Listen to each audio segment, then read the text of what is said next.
The king of cricket, Brilliance from King Kohli. The god of modern cricket এরা।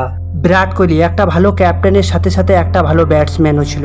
বিরাট কোহলির ক্যাপ্টেন্সিতে ইন্ডিয়ার winning percentage MS ধোনির থেকে অনেক বেশি ছিল। এই সব কিছুর পরে তার কাছে থেকে এক এক করে প্রতিটা ফরম্যাট থেকে ক্যাপ্টেন্সি কেড়ে নেওয়া হলো, ক্রিটিসাইজ করা হলো এবং ট্রফি না পাওয়ার কারণে তাকে ব্ল্যাম পর্যন্ত করা হলো। কি এইসব বিরাট কোহলির সবকিছু শেষ করার জন্য করা হয়েছিল?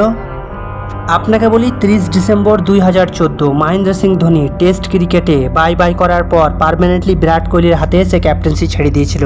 আর সেই সময় ইন্ডিয়ান ক্রিকেট টিম আগের 4 বছরে 16 বার টেস্ট হেরেছে। আর সেই সময় ইন্ডিয়ান ICC র্যাঙ্ক 7 নম্বরে ছিল। তার ঠিক 2 বছর পর মানে 2016 সালে Indian cricket team test ranking এ 1 নম্বরে এসেছিল। বিরাট কোহলির ক্যাপ্টেন্সির মধ্যে টেস্ট ক্রিকেটকে একটা সুন্দর কামব্যাক করে একটা নতুন দিশাও দিয়েছিল।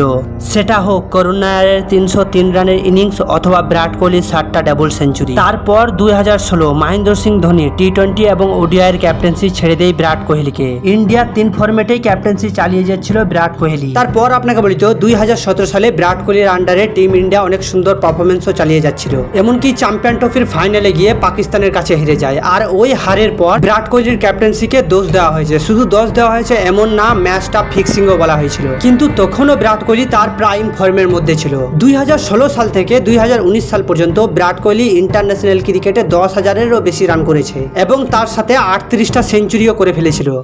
ICC Hall of Fame legend Sunil Gavaskar, who on the behalf of the ICC will hand over the mace to the #1 test team in the world and to its captain Virat Kohli.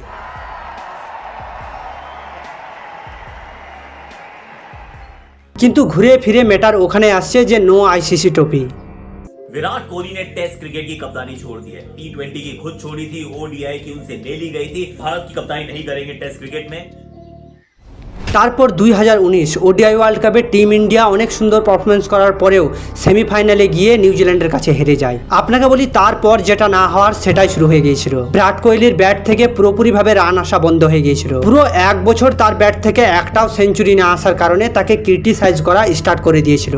শুধুমাত্র ব্যাটসম্যানের জন্য না, তার ক্যাপ্টেন্সির কারণেও। তার ক্যাপ্টেন্সির জন্য question উঠতে শুরু হয়ে গিয়েছিল এবং তারপর রোহিত শর্মাকে ক্যাপ্টেন্সি বানানোর জন্য ডিমান্ড শুরু হয়ে যায়। এমনকি তার আগে রোহিত শর্মা IPL-এ 5 বার মুম্বাই ইন্ডিয়ান্সের জন্য ট্রফিও তুলে নিয়েছে। আর ঠিক T20 ওয়ার্ল্ড কাপের 2-1 দিন আগে বিরাট কোহলি তার ক্যাপ্টেন্সি ছাড়ার সিদ্ধান্ত নেয় আর অফিসিয়ালি সে অ্যানাউন্সমেন্ট করে যে T20 ওয়ার্ল্ড কাপের পর সে ক্যাপ্টেন্সি ছেড়ে দেবে। আর ওই 2021 T20 ওয়ার্ল্ড কাপে টিম ইন্ডিয়া অনেক খারাপ পারফরমেন্স করে, স্পেশালি পাকিস্তানের সাথে সে 10 উইকেটে হেরে যায়। তারপর বিরাট কোহলিকে এবং বিরাট কোহলির টিমকে অনেক বড়ভাবে ক্রিটিসাইজ করা শুরু করে দেয়। তারপর ওই সাল রোহিত শর্মাকে ক্যাপ্টেন্সি দিয়ে দেওয়া হয়েছিল এবং তারপরে ডিসেম্বর মাসে বিরাট কোহলির থেকে ক্যাপ্টেন্সি নিয়ে ODI ফরম্যাটে রোহিত শর্মাকে দিয়ে দেওয়া হয়েছিল। চলুন আজ এইটুকুই, দেখা হচ্ছে পরের ভিডিওতে। তো আপনি যদি আমার চ্যানেলে নতুন হয়ে থাকেন তো দয়া করে একটা সাবস্ক্রাইব করে যাবেন।